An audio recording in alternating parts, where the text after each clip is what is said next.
All right, hello there, world history people. Let's continue learning about Asian cultures way back 500 years ago. Just talked to you all about Japan. This time it's my favorite East Asian culture, Korea. Hanguken. What's up? So, Korea, it's this small country between China and Japan. I want you guys to generally know where Korea is, know sort of what it looks like on the map. And today, Korea is two countries, but for almost all of history, Korea was one united country. And so here's a picture of the Korean palace in Seoul. I've been there myself. Here's Korean kings, what they looked like back in the day. And then there's Korea way over there in the far edge of the world between Japan and China. Okay, so Korea became a pretty serious force in Asia when it finally united under the Chosun dynasty. And the only Chosun king that you really got to know is a dude named Sejong Daewha. He created this really easy to understand language called Hangul, which is the Korean language we know of today.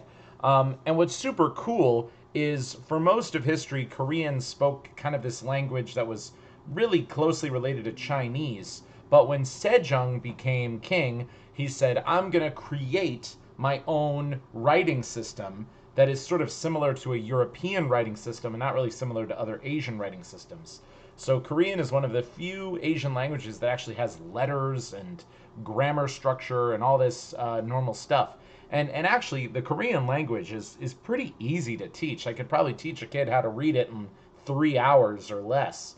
And it's the only scientifically created language on Earth that is widely spoken.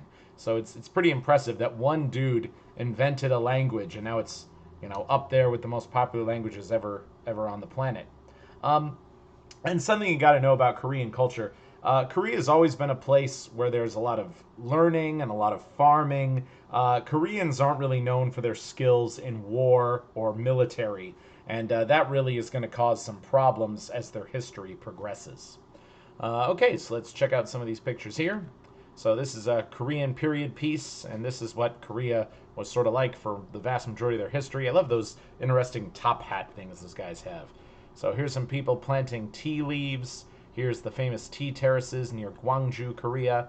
There they are wearing traditional clothes, and there's King Sejong, and there's a big old golden statue of King Sejong in Seoul today, and underneath his statue is the language he created, and it says Sejongdaewa. So that's his own name, so that's pretty cool. Okay, and if you remember from the last video, I told you that during the Sengoku Jidai, there was a brief period where the Japanese all kind of united together and decided to pick on Korea. Well, I'm going to just reiterate on that today. So, in the middle of that civil war, the Japanese all united and they said, let's invade Korea. We've been battling each other for so long. Korea's ripe for the picking. Let's go bully our neighbor. And thousands of samurai entered Korea, and they just thoroughly massacred the country. It was really, really bad. So here's a samurai coming over on ships. Excuse me.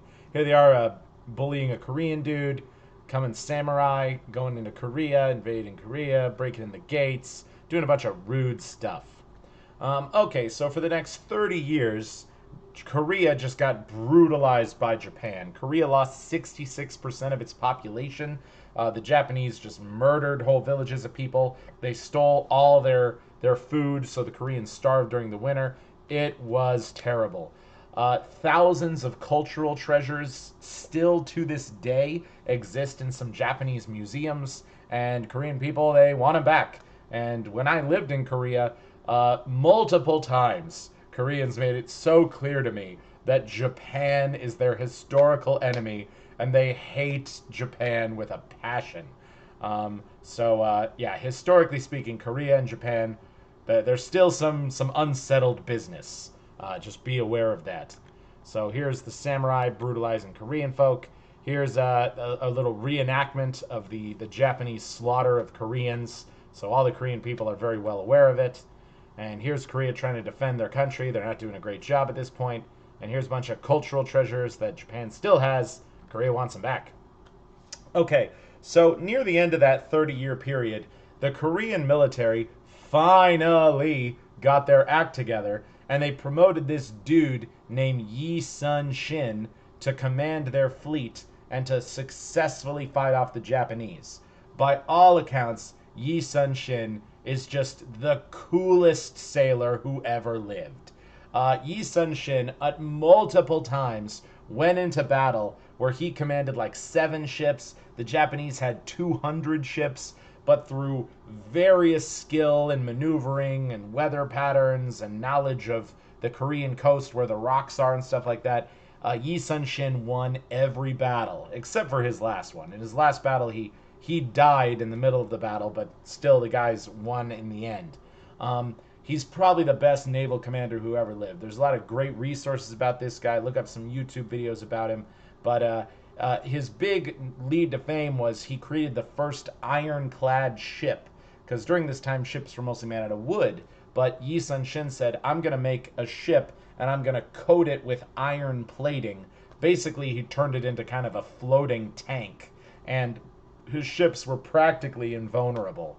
So that was a really smart decision by him, and he successfully fought off new invasions of samurai, gave the Korean people a chance to fight successfully on land, and they really owe it to him that Korea kicked out the Japanese and won their independence again. But I'll tell you, the legacy of these events 500 years ago is still going on in our modern world. I went on dates with Korean girls and they refused to eat sushi because sushi was Japanese related. So it's pretty brutal stuff. All right, so yep, there's Yi Sun-shin, the great admiral. Here he is fighting on his turtle ships, blowing up ships in the sea.